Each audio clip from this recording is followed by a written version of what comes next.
All right, so I just watched the fourth film, and now I have completed this movie series. And I have to say, yeah, it was kind of all right. I don't know if it's really rewatchable for me in the future. As a matter of fact, let me stop lying. I'm probably not going to rewatch these movies because I'm not in them like that. But so let me get into this film right quick. The Google synopsis is: the Men in Black have expanded to cover the globe, but so have the villains of the universe.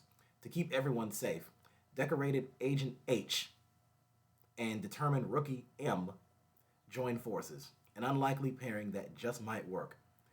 When aliens that can take the form of any human arrive on Earth, H and M embark on a globe-trotting adventure to save the agency and ultimately the world from their mischievous plans.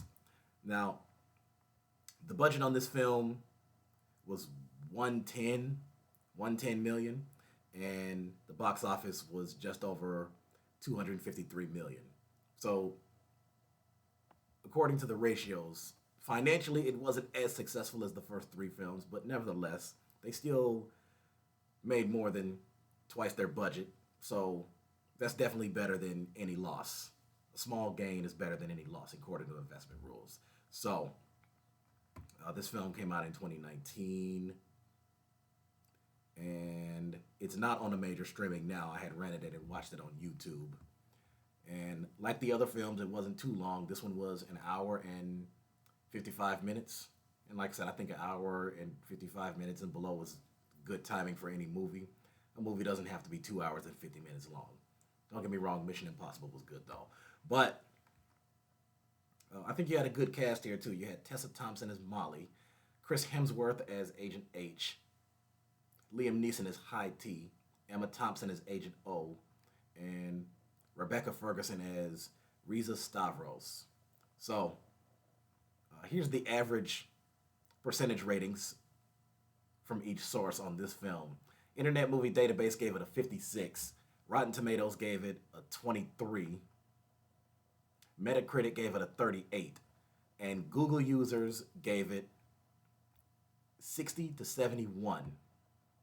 Common Sense Media gave it a 60. And here's how Common Sense Media sums up the plot. In this film, young Molly watches as her parents are visited by the Men in Black and neuralized after encountering an alien. She grows up wanting to join MIB, and through great perseverance, finally manages to find their headquarters.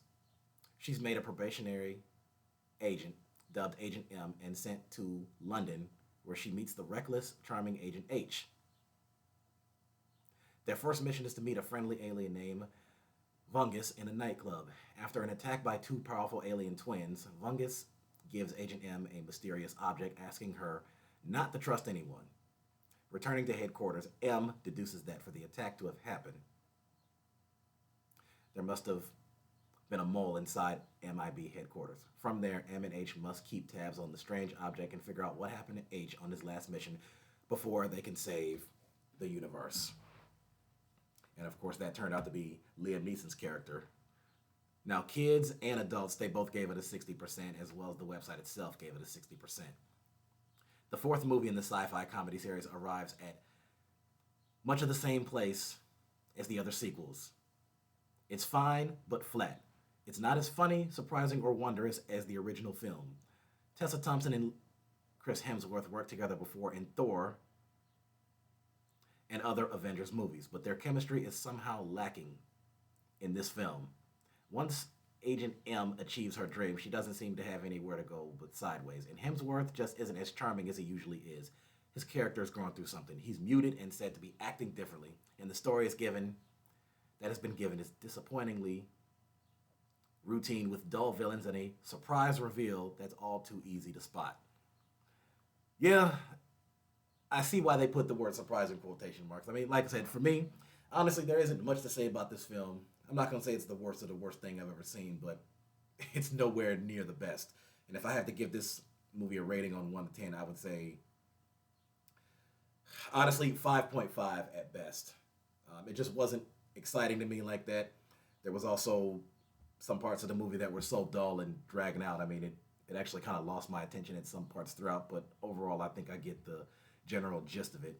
But I mean, so that's that. So now I've caught up to all the Men in Black films, um, and like I said, the actors in general are, like I said, they're good actors, and it's not that they didn't do a good job. It's just that the movie's plot was weak, and the actions and the thrills just weren't really there.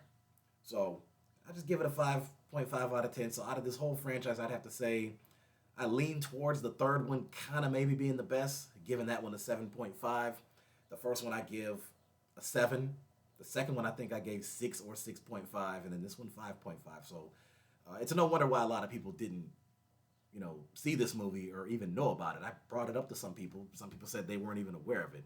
So they just must have didn't market it that well. And even if they did market it well at the time, it didn't gross enough numbers at the box office to really make a legacy or to really hit that impact. So it just wasn't there, but that's okay.